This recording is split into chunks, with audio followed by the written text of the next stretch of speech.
Perfecto. Señores, seguimos en Ciudad Viva. Lo habíamos dicho más temprano, hace un ratito.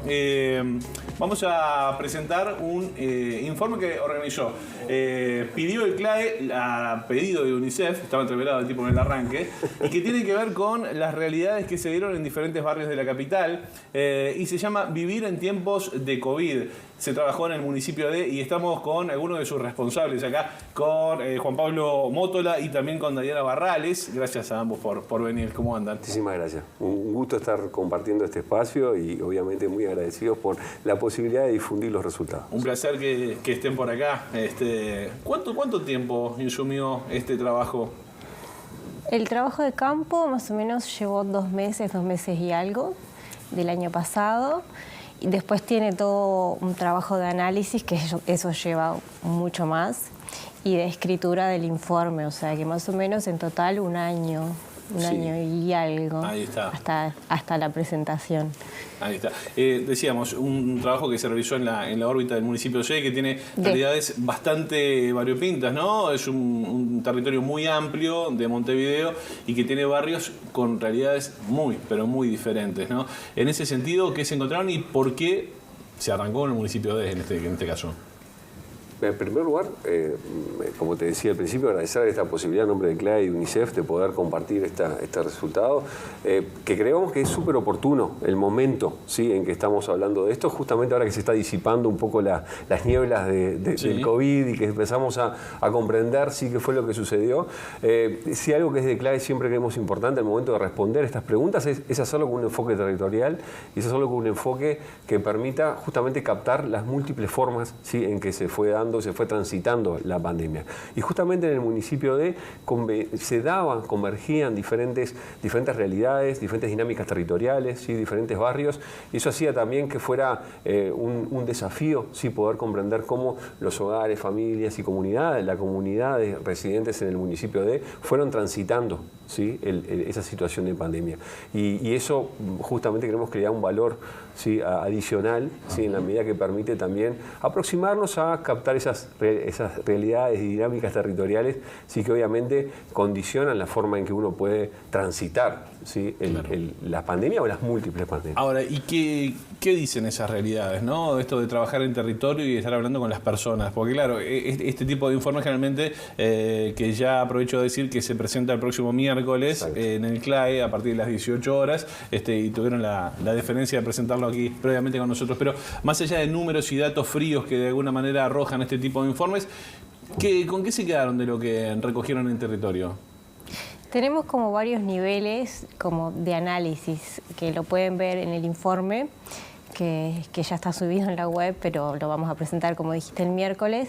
Tenemos capaz que como un primer nivel, que fue consultar con los referentes barriales e institucionales, y ahí nos acercamos a ver cómo lo vieron estos referentes, como las transformaciones, continuidades, rupturas, que se dio a través de la pandemia o producto de la pandemia. Ese es un nivel, y el otro es las experiencias cotidianas de las personas, o sea, las vivencias. En el primer nivel, que son las comunidades, lo que pudimos observar mediante el trabajo de campo, o sea, la observación directa y entrevistas en profundidad, la mayoría de ellas, o sea, entrevistas bastante extensas, es sobre todo las estrategias comunitarias que se gestaron para sobrellevar la pérdida de bienestar. Claro. Por ejemplo, las ollas populares. Sobre las ollas populares pudimos hacer la observación directa de por lo menos 3 tipos de ollas populares, que son las familiares, las vecinales y las que están más relacionadas a las ONG u otras instituciones, por ejemplo, religiosas. Son categorías que nosotros armamos, o sea, no es que ellos digan nosotros en base somos... a lo que se iban encontrando en territorio. Exacto. ¿Todas surgieron de manera espontánea, de alguna manera? Más allá de que, digamos, capaz que las religiosas ya tenían una organización como merendero y demás, pero ¿el resto surgió de forma espontánea? No. No. También fue algo que nos preguntábamos al principio, porque partimos de algunas preguntas y nos preguntábamos si todas surgieron a partir de la situación de la pandemia, de la situación sanitaria, y nos encontramos con que hay, por ejemplo, ollas históricas que ya se venían realizando. Por ejemplo, capaz que les suena el Galpón de Corrales, sí, ahí en Villa Española, esas ya se venían realizando, pero lo que cambia con la pandemia es la dinámica de la olla y la población que se acerca a la olla. Claro. Ellos mismos cuentan que hay población del barrio que antes no se acercaba a la olla, pero producto de la situación de desempleo y demás, ahora sí se acerca a la olla. Después hay otras que existían merenderos para niños, niñas y adolescentes, pero empiezan a realizar ollas porque ven que no alcanza con el merendero, claro, sino que surgen ollas. Ahí está. En el marco de los perfiles a los cuales estuvieron trabajando allí en campo, ¿cuáles eran los perfiles concretamente? ¿Familias, personas solas, sí, adultos mayores? Parte de lo que el trabajo buscó también captar justamente era esto de las múltiples pandemias, es que el tránsito no fue homogéneo, el tránsito a través de la pandemia no fue homogéneo, ¿sí? en diferentes hogares o por diferentes personas. Entonces parte de lo que encontramos luego de este análisis que uno va realizando a partir de las entrevistas, a partir de tomar contacto con las experiencias de las familias que tenían que tener justamente el requisito de que tuvieran niños, niñas y adolescentes, porque justamente también parte era visibilizar el tránsito por las diferentes pandemias, pero teniendo en cuenta, ¿sí?, la situación de la infancia y la adolescencia, era justamente que encontramos hogares en donde por ahí habían sido, los denominamos hogares protegidos, ¿sí?, en la medida que las personas o los adultos referentes estaban previamente, inclusive a la pandemia, ya se encontraban insertos laboralmente, a nivel formal, tenían cierta, yo diría, cierta estabilidad, tuvieron cierta estabilidad en el empleo durante la pandemia. Eso les permitió también generar una predecibilidad en los ingresos, poder hacer frente a diferentes necesidades. Claro. A su vez también eran hogares que por lo general tenían buena conectividad, ¿sí? O sea, tenían buena posibilidad de interactuar con algo que todos lo vivimos, ¿no? Que fue esa virtualización obligatoria, sí, ¿sí?, en diferentes ámbitos, y que a su vez también tenían muy poca necesidad de poder ir, de ir a la olla o de ir, ¿sí?, al servicio de alimentación escolar, porque podían, ¿sí?, por sus propios medios, por decirlo, hacer frente. Teníamos también otros casos en donde, que los llamamos hogares protegidos pero en riesgo, sí, que por ahí eran personas que previamente a la pandemia, esto es importante también, no todo se generó en pandemia, claro, sino que también hay una historia previa, ¿sí? Previo a la pandemia ya se encontraban con inserciones laborales estables, quizás formales, privadas o públicas, pero que durante la pandemia vieron su fuente de trabajo, quizás tuvieron que ir a seguro de desempleo, ¿sí?, quizás seguro de paro, quizás tuvieron que disminución de la jornada, ¿sí?, es decir, se vieron afectadas, ¿sí?, su fuente de trabajo, por más que no perdieron el trabajo, pero disminuyeron los ingresos, ¿sí? Sí, eso a su vez lo llevó a tener que utilizar otro tipo de actividades, a veces bicicletear, como diríamos comúnmente, bicicletear los gastos, claro, ¿sí? Claro. Y bueno, en el caso de los niños, al tener cierta conectividad, estos otros hogares también y posibilidades de conexión, quizás pudieron los niños, niñas y adolescentes afrontar de otra manera, ¿sí?, yo diría la actividad educativa. Y por otro lado encontramos hogares que le llamamos resilientes, porque no todo fue negativo, hogares resilientes que tuvieron también esa capacidad de, quizás eran hogares que ya previamente a la pandemia los adultos quizás no tenían inserciones laborales estables, sino que ya venían de trabajos precarios, ¿sí?, o inserciones laborales inestables, pero que lograron durante la pandemia generar actividades económicas que de alguna forma les permitió generar cierto nivel de ingresos. La oportunidad en el marco de la crisis. Exacto, y eso me parece que es algo que lo conversábamos con Diana. También mirar esa otra parte también, ¿no?, de lo que sucedió. ¿Y en cuántos casos se dio eso? ¿Tienen un porcentaje de estas familias, estos grupos resilientes? Sí, te diría que nosotros preferimos no hablar de porcentajes en términos de que esto fue un análisis cualitativo, claro, porque imagínate que hicimos algo así arriba de las 40 entrevistas, se trabajó con diferentes perfiles. Lo que sí te puedo decir que desde el punto de vista cualitativo se alcanzó, ¿sí?, un nivel de saturación, de validez, digamos, adecuado. No te podríamos cuantificar, sería muy interesante, ¿sí?, si estos perfiles de hogares se pudieran cuantificar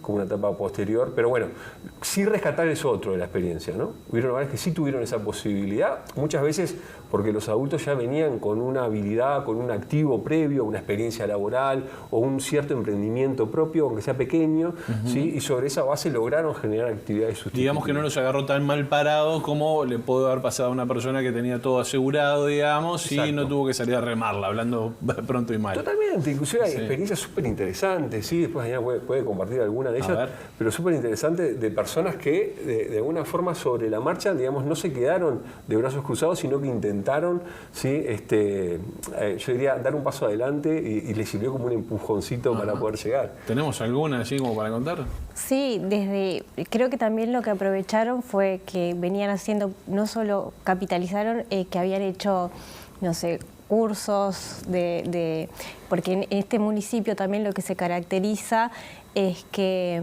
sobre todo en el Zonal 11, lo que se caracteriza es que tiene muchos centros de formación. Y realmente hay un uso, lo que nosotros pudimos ver en el trabajo de campo es que hay un uso de estos servicios de formación. Entonces, muchas personas, sobre todo de jefatura femenina, lo que habían hecho, por ejemplo, un curso de repostería o de panadería. Entonces, cuando llega la pandemia, lo que hacen es hacer empanadas. Porque habían hecho ese curso previo a la pandemia. Entonces hacen empanadas y empiezan a vender en el barrio. ¿Ahora es cuando? Dijeron. Claro. Y les va bien. Y les va bien. O si no, empiezan a vender jabones artesanales porque habían hecho un curso en el Luis Acuesta sobre cómo hacer jabones. Claro. Y así varias. O empiezan a dar clases de apoyo a los niños y niñas que no estaban yendo a la escuela porque estaba cerrada, sino que porque estaba virtualizada. Claro. Entonces buscan estas pequeñas estrategias que, vale decir, no siempre funcionaron, pero está la intención de esto, de a partir de un conocimiento previo generar un ingreso. No quedarse quieto y de alguna manera aprovechar ese conocimiento adquirido, justamente. En el marco de la pandemia había un hashtag, ¿no? Una frase, quédate en casa, que hasta nos cansamos de escucharlo en algún momento. Creo que todos la dijimos, todos lo aplicamos, etcétera, etcétera. ¿Cómo repercutió ese quédate en casa en el municipio de...? Tuvo, a ver, yo creo porque claro, con las realidades que son diferentes, total, el quédate en casa a veces no jugaba. La pérdida de presencialidad, ¿no? La pérdida a veces de esas posibilidades de movilidad física, si bien obviamente fue distinto en Uruguay que otros países de la región, ¿sí?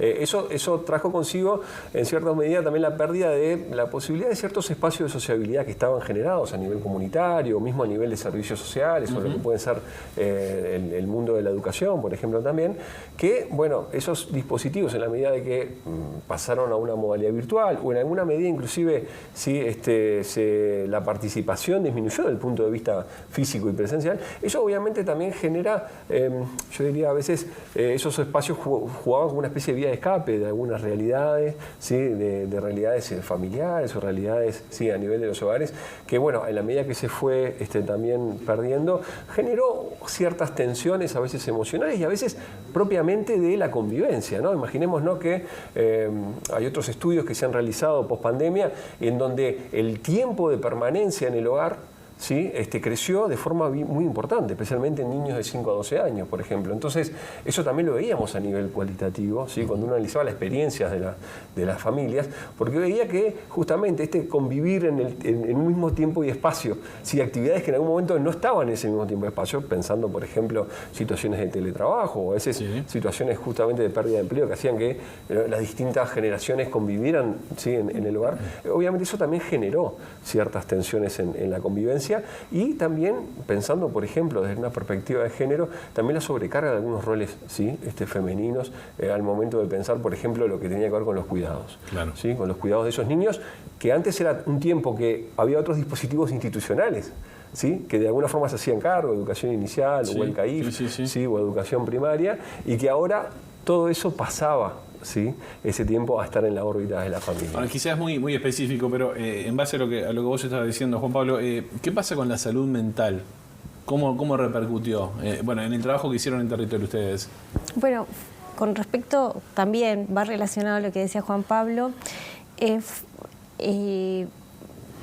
los adolescentes manifestaron muchísimo la pérdida del espacio público, del encierro, del compartir el espacio de la casa con otros, con sus hermanos, con sus padres.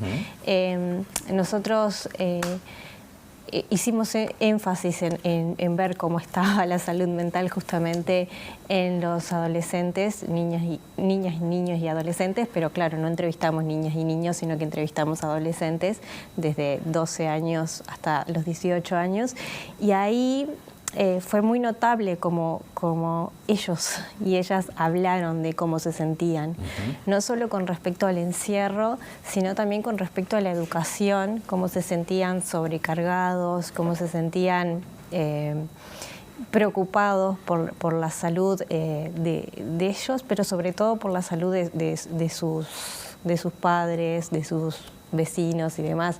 O sea, de la salud en sentido por el COVID, ¿no? Sí. Pero lo que más salía era el encuentro, la necesidad del encuentro con los otros y las otras.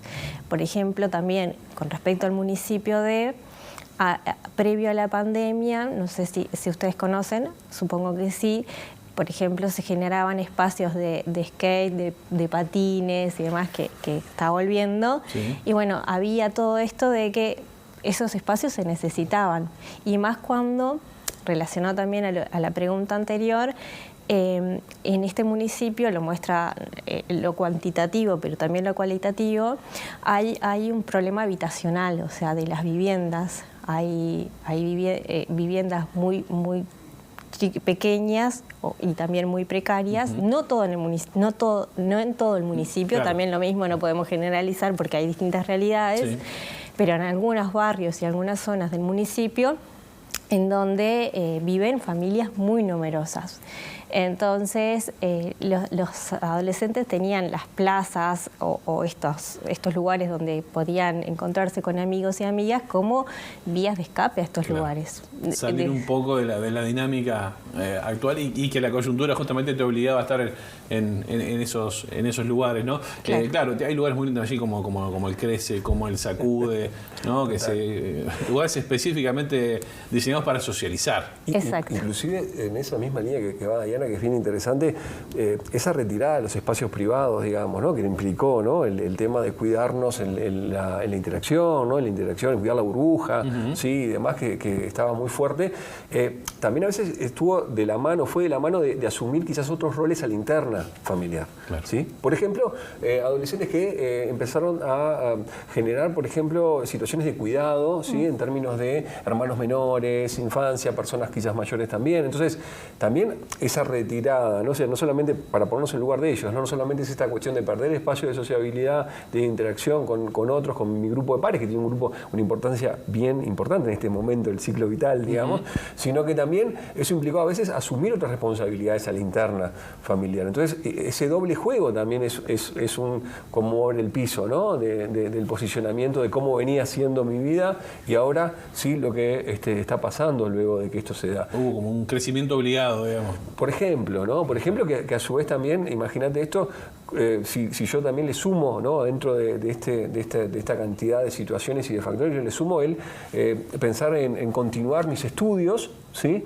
En una modalidad virtual que implica otra forma de organizar mi tiempo escolar, que implica otra forma de organizar la realización de tareas, que implica también, de alguna forma, otro rol del punto de vista de esa relación docente-estudiante. Entonces, pongámonos en lugar de ellos también, ¿no? O sea, como cuando se entran a combinar todo este tipo de situaciones, obviamente, ¿sí? No es algo que, digamos, pueda ser a veces de fácil resolución. Claro. Entonces yo creo que también hay que ponerse en lugar del otro y poder comprender, ¿sí? Estos cambios que se fueron generando, justamente para después pensar en la reconstrucción, para poder pensar luego en el día de mañana, ¿no? Exactamente, y además también pensando en adolescentes con la cabeza a mil, tener que reconvertirse, reaprender un montón de cosas, ha sido una etapa bastante compleja. Nos pasa a los más grandes, así que imagino en los adolescentes también. No nos queda más tiempo, pero finalmente quiero una pregunta personal a cada uno, Diana como antropóloga, Juan Pablo como sociólogo. ¿Qué les dejó a ustedes esta experiencia? Porque no de la pandemia, pero esta experiencia puntual allí en territorio. Bueno, a mí me dejó muchísimo crecimiento personal. Primero que conocí un Montevideo que no conocía, yo no soy de Montevideo, entonces conocí un Montevideo que conocía, pero conocía más, este municipio lo conocía más del lado capaz que cultural, por el Sacude, y lo conocí como lo caminé. Lo caminé y de forma literal, porque muchas veces no llegaba a un contacto o no llegaba a encontrar un hogar con jefatura masculina, entonces iba y golpeaba puerta y preguntaba. Entonces me dejó la experiencia de eso, de crecimiento personal, del encuentro con una otredad que no era que la ignoraba, pero que no la conocía. Entonces, para mí esa experiencia necesaria, totalmente necesaria, me hace crecer profesionalmente sin lugar a dudas, pero sobre todo de forma personal.